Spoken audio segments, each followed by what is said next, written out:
Assalamualaikum warahmatullahi wabarakatuh. Perkenalkan, kami dari kelompok 3, Hukum Kekayaan Intelektual, akan menjelaskan mengenai paten. Sebelum itu, saya akan memperkenalkan anggota kelompok kami. Yang pertama, saya sendiri, Anis Fadila Zahra.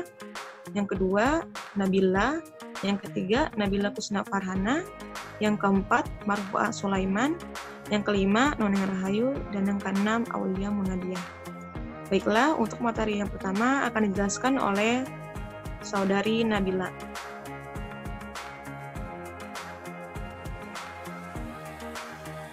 Definisi paten.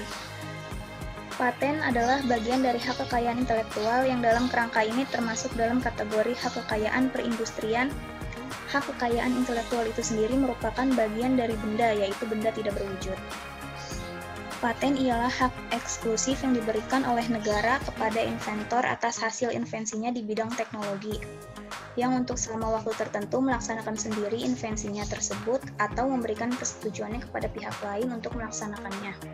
Paten merupakan suatu hak khusus berdasarkan undang-undang diberikan kepada si pendapat atau penemu atau menurut hukum pihak yang berhak memperolehnya. Oleh karena itu, dapat disimpulkan bahwa paten diberikan bagi ide dalam bidang teknologi, dan teknologi pada dasarnya adalah berupa ide yang telah diterapkan dalam proses industri. Teknologi pada dasarnya lahir dari karya intelektual. Sebagai karya intelektual manusia, karena kelahirannya telah memberikan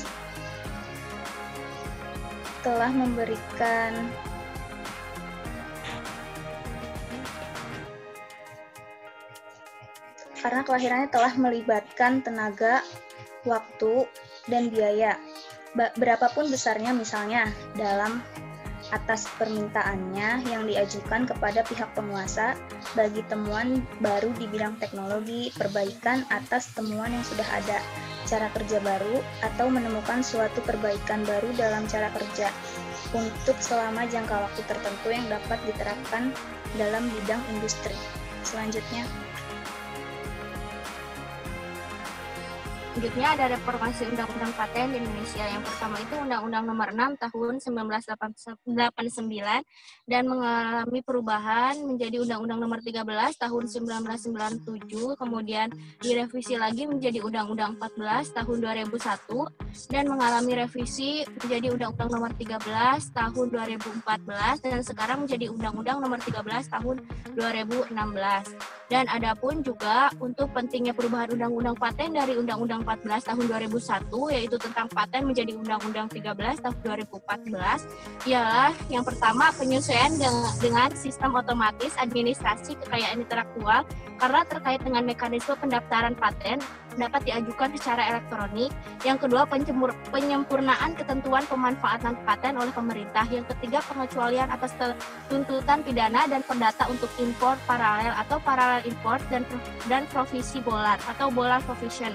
Yang keempat, investasi berupa penggunaan kedua dan selanjutnya atau second use and second medical use atas paten yang sudah habis masa perlindungan atau public domain tidak diperbolehkan. Nomor 5, imbalan bagi peneliti aparatur sipil negara sebagai inventor dalam hubungan dinas dari hasil komersil patennya.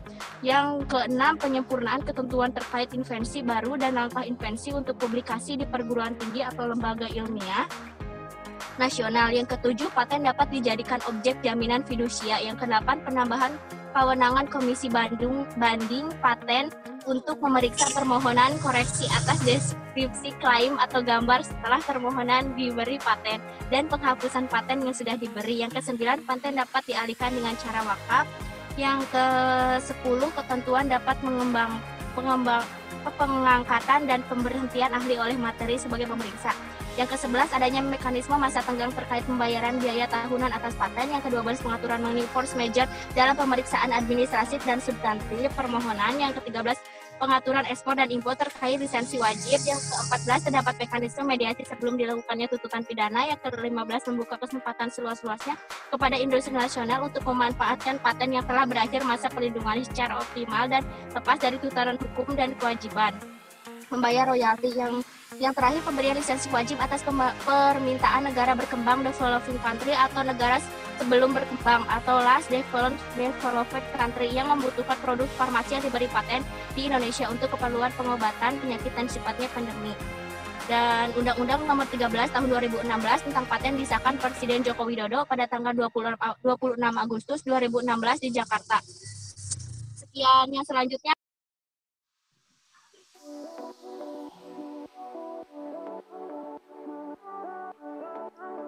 Selanjutnya ada yaitu jenis-jenis paten.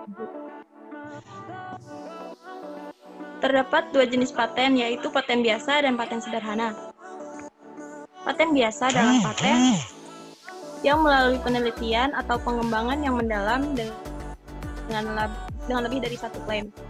Sedangkan paten sederhana adalah paten yang tidak membutuhkan penelitian atau pengembangan yang secara mendalam dan hanya memuat satu klaim.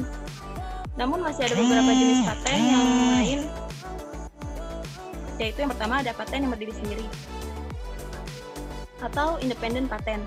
Paten yang berdiri sendiri tidak bergantung dengan paten yang lain. Selanjutnya ada paten yang terkait dengan paten lainnya atau dependent patent. Nah, keterkaitan antara paten yang satu dengan yang lainnya ini terjadi jika ada hubungan antara lisensi biasa maupun lisensi wajib dengan paten yang lainnya. Dan kedua paten itu dalam bidang yang berkaitan. Bila kedua paten itu dalam bidang yang sama, penyelesaian yang diusahakan dengan saling memberikan lisensi atau lisensi timbal balik. Yang ketiga ada paten tambahan atau patent of addition. Paten perbaikan. Paten ini merupakan perbaikan, penambahan, atau tambahan dari temuan yang asli. Bila dilihat dari segi paten pokoknya, kedua jenis paten ini hanya merupakan pelengkap, sehingga disebut juga paten pelengkap. Di Indonesia ini tidak dikenal dengan paten pelengkap. Yang keempat ada paten impor, atau sering disebut juga dengan paten konfirmasi atau paten revalidasi. Paten ini bersifat khusus karena telah dikenal di luar negeri dan negara yang memberikan paten. Paten ini hanya mengkonfirmasi, memperkuatnya, atau mengesahkannya lagi supaya berlaku di wilayah negara yang memberikan paten. Selanjutnya.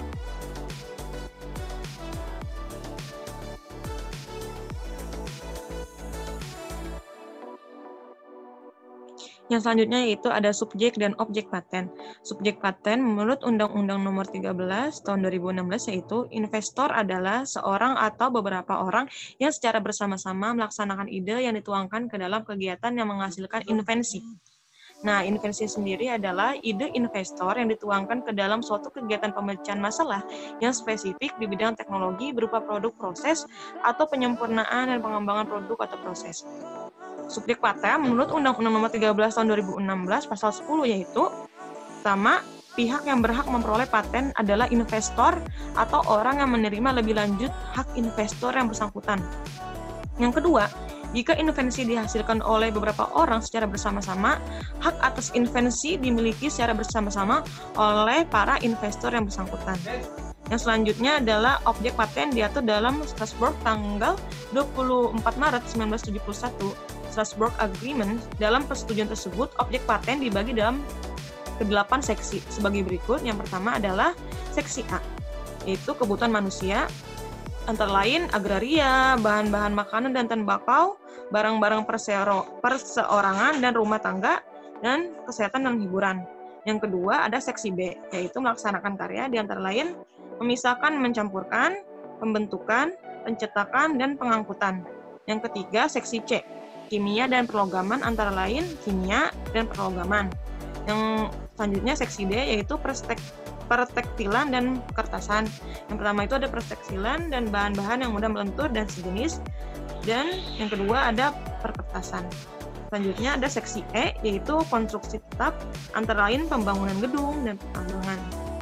Ada seksi F yaitu permesinan antara lain yang pertama mesin-mesin dan pompa-pompa, yang kedua pembuatan mesin pada umumnya, yang ketiga penerangan dan pemanasan. Selanjutnya ada seksi G yaitu fisika antara lain instrumentalia dan kenukliran, dan yang terakhir ada perlistrikan. Selanjutnya hak yang diterima oleh pemegang paten sebagaimana yang tercantum dalam Undang-Undang Paten yang berlaku dalam menyatakan yang berlaku yang menyatakan pemegang paten memiliki hak eksklusif untuk melaksanakan paten yang dimilikinya dan melarang pihak lain yang tanpa persetujuan untuk yang pertama dalam hal paten produk, untuk membuat, untuk menggunakan, untuk menjual, dan untuk mengimpor produk yang diberi paten. Yang kedua dalam hal paten proses, untuk menggunakan proses produksi yang diberi paten, untuk membuat barang, dan tindakan lainnya. Dari ketentuan undang-undang paten yang berlaku tersebut, dapat diketahui pula bahwa hak eksklusif pemegang paten dikecualikan jika pemakainya dimaksudkan untuk kepentingan pendidikan, penelitian, percobaan, atau analisis dengan syarat hal itu tidak merugikan kepentingan yang wajar dari pemegang paten. Artinya, pelaksanaan atau penggunaan invensi yang dikecualikan tadi tidak digunakan untuk kepentingan yang mengarah kepada eksploitasi untuk kepentingan komersial, sehingga dapat merugikan bahwa dapat menjadi kompetitor bagi pemegang paten.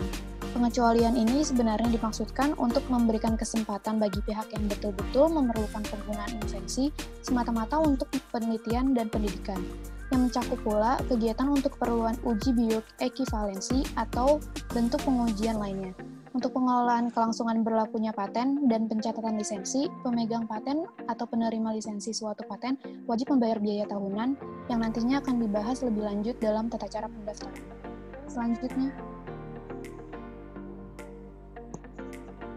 Selanjutnya yaitu ada kewajiban pemegang paten.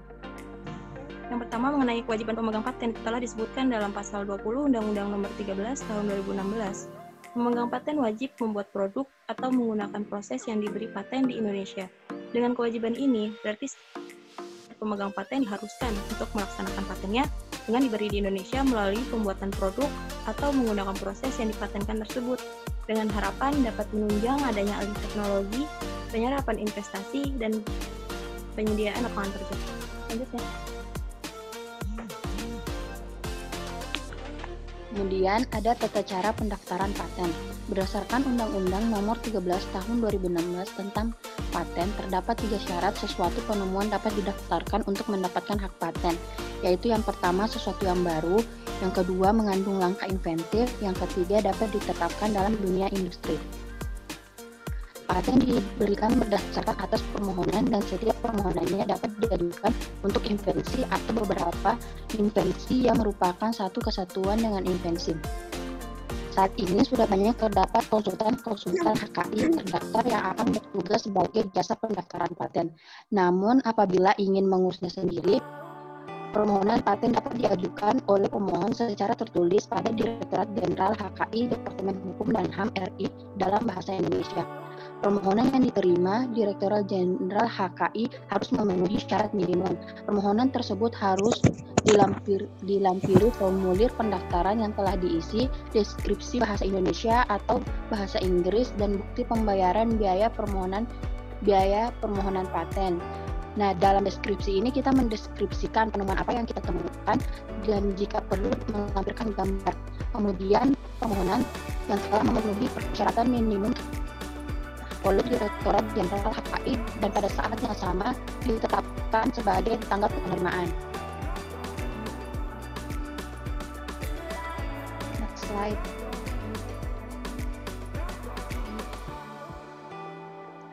Kemudian permohonan yang telah memperoleh tanggal penerimaan selanjutnya diperiksa secara administrasi dan pemohonan paten harus memuat formulir yang telah diisi dengan jelas.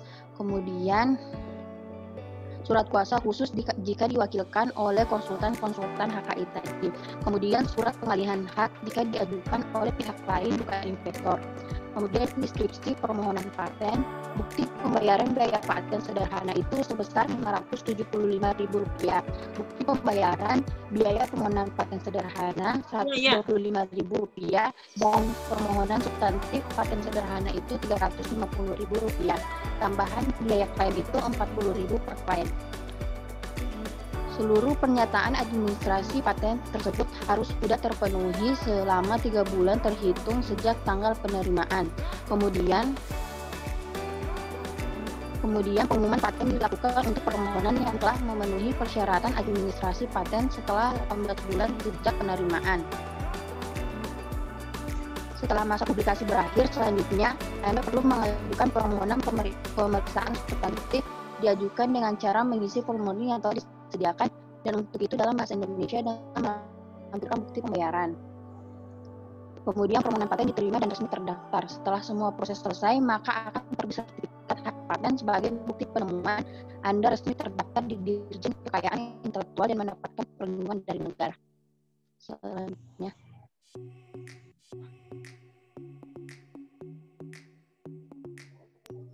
Selanjutnya, berakhirnya paten. Jadi, suatu paten dapat berakhir apabila yang pertama, selama 3 tahun berturut-turut memegang paten tidak membayar tahunan, maka paten dinyatakan batal dari hukum, terhitung sejak tanggal yang menjadi akhir batas waktu kewajiban pembayaran untuk tahun yang ketiga tersebut. Yang kedua, tidak terpenuhinya kewajiban pembayaran biaya tahunan untuk tahun ke-8.